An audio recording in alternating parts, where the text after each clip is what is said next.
All right, I didn't expect this to be the first print, but we managed to start one. And it is printing on a weird 45-degree angle, which is kind of cool.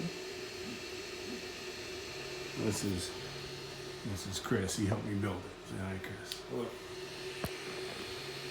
The build was easy. The build was easy? That's pretty easy. Yeah. Pretty straightforward. Heads up, it comes in configured for 240 volts.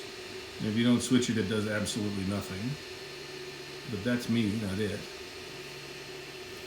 And it is very strange to watch it print at a crooked angle. I don't know how to show this any better, but there you go.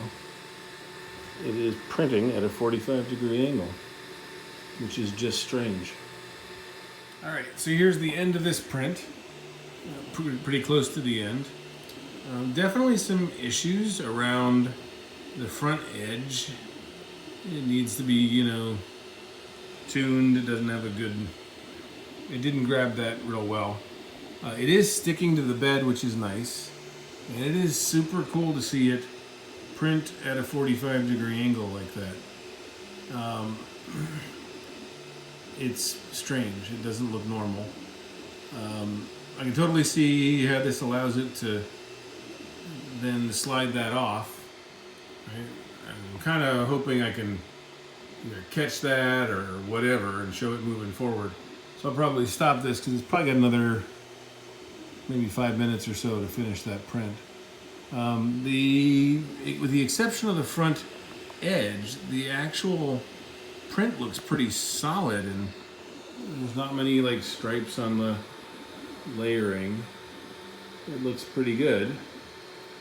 I think that's just going to be a matter of getting the first layer to really stick to this moving bed.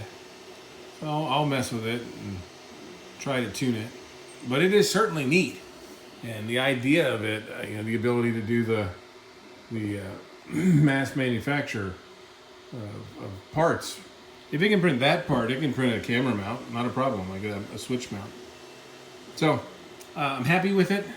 For a first print, I'm very happy with it, and I will see if I can catch it at the very end and watch it slide that forward. Maybe see if it slides it all the way off the end and pops off. So we have finished that print. And it looks really good. It automatically looks like it has gone on to start another one. And to be honest, this looks like it did not adhere as well as the first one did. So there's got to be some tuning. But what I want to show is I'm going to cancel this print.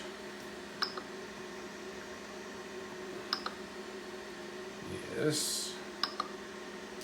And I should stop. And print aborted. It moves over to the side.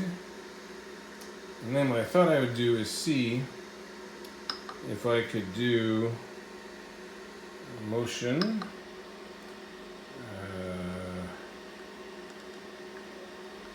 Home Z. I don't know what home Z would mean. There is no home Z.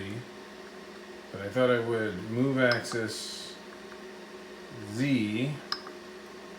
Oh, a lot.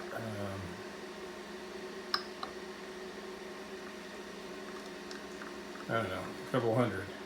And that should pop it off. So, it's sliding. Oh, really? All right. I didn't move it enough. Move the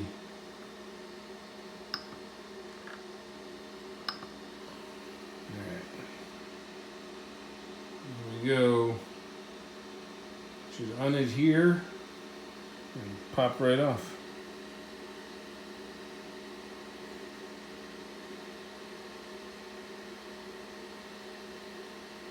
Stopped again.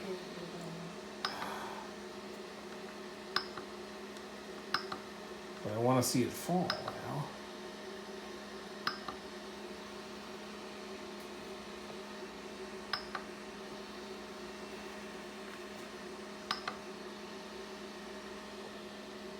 OZ. A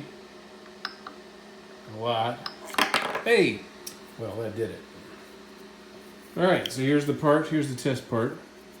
I can measure it to see how accurate it is. It looks very good, except for the front leading edge. Just to be honest, on a lot of our parts wouldn't matter. I think adding a brim would have solved that for them. And I think that's just something we're going to have to figure out how to do with this slicer. But overall, the part looks good. It did pop right off, and the conveyor belt worked.